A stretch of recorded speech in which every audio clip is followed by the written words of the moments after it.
Jangan lupa subscribe YouTube channel Metro TV News dan jangan lupa nyalakan notifikasinya.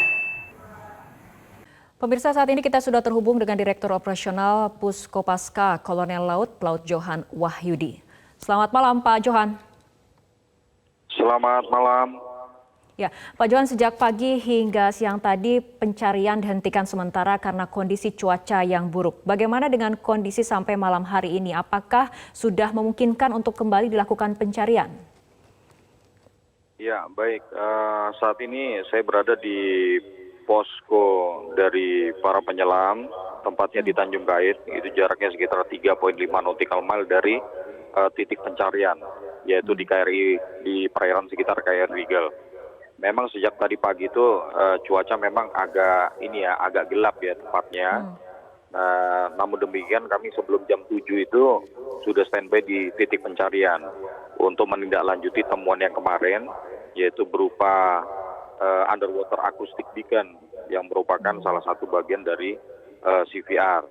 Cuman yang belum ditemukan adalah memori CVR-nya itu yang bentuknya bulat warna orange itu yang belum ditemukan, dan kami yakini itu tidak jauh tempatnya itu dari tempat ditemukannya underwater acoustic beacon.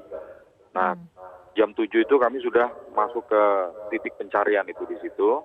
Kemudian kami lihat secara visual bagaimana keadaan lingkungan sekitar di tempat pencarian. Selanjutnya kami melaksanakan asesmen terhadap situasi. Kemudian ada peluang untuk melaksanakan kegiatan untuk masuk ke dalam air.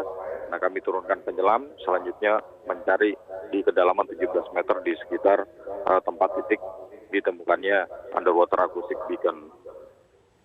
Laporan dari penyelam yang turun ke air bahwa keadaan di bawah itu memang visibility kurang dari 5 meter.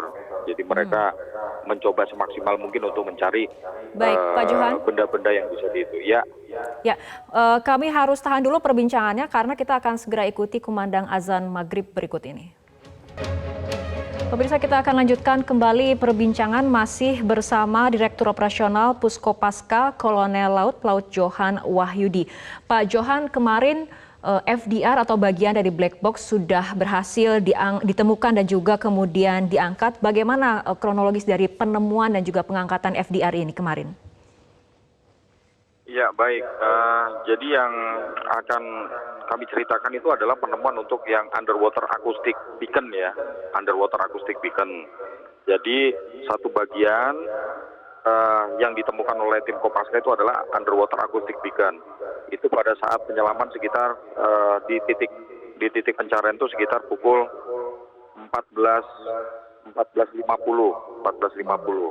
Nah, pada saat menyelam di kedalaman 17 meter, kemudian menggunakan peralatan sonar, ping locator itu, mereka tetap konsisten dengan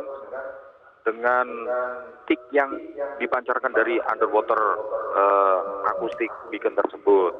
Kemudian setelah dicari, diikuti arahnya, setelah diraba-raba menuju ke bawah, nah ternyata ditemukan.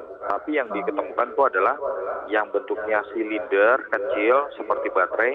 Begitu dibaca, itulah yang namanya underwater beacon, underwater acoustic beacon.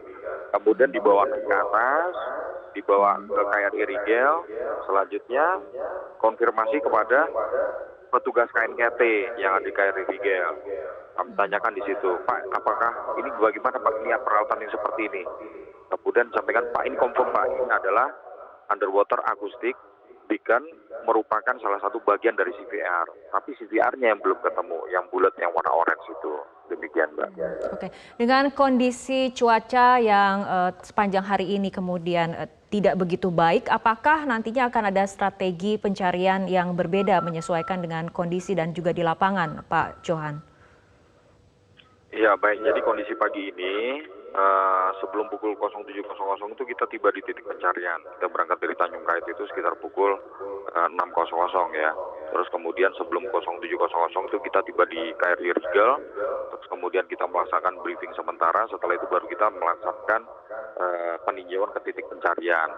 Nah, di titik pencarian itu memang ombaknya itu memang agak cukup berbeda dengan yang kemarin. Kalau kemarin itu agak sedikit perbedaan puncak gelombang dengan bawah gelombang. Kalau sekarang sekitar 1,5 meter sampai lebih sedikit. Kemudian kami tanyakan kepada para penyelam itu, bagaimana dengan kondisi yang seperti ini? Apakah kalian yakin untuk melakukan penyelaman? Izin komandan lihat dulu ke bawah. Nah, setelah diturunkan satu penyelam, kemudian di bawah naik lagi ke atas mengatakan ini cukup available dengan kekuatan arus di bawah itu 0,5 sampai dengan 0,6 knot.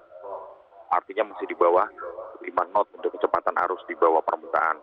Nah, kemudian mereka tetap melaksanakan kegiatan penyelaman di kedalaman 17 meter, namun hasilnya sampai dengan pukul 12.00 itu masih belum bisa mendapatkan hasil. Demikian. Untuk para penyelam sendiri, selain kondisi cuaca ataupun kondisi arus, apa saja Pak kendala dalam pencarian terutama di hari kelima ini? Untuk kendala, saya kira kendalanya masih belum ada kendalanya. Ya, kendalanya hanya perubahan cuaca saja. Artinya perubahan cuaca itu kalau misalnya sinar matahari tidak cukup terang di permukaan, yang di bawah pun mungkin agak lebih, visibility-nya agak lebih terbatas gitu loh. Makanya penyelaman ini tetap dilaksanakan, tapi kita memperhatikan prosedur keamanan personil dan material gitu. Tadi kita jam 12 itu berhenti karena ada operate dari KN Barunajaya. Diinformasikan tadi akan menurunkan ROV dan mendekat ke titik pencarian untuk melaksanakan kegiatan operate ROV-nya dari Kal Barunajaya. Demikian. Baik, terima kasih Direktur Operasional Puskopaska Kolonel Laut Johan Wahyudi telah berbincang bersama kami malam hari ini dalam Prime Time News.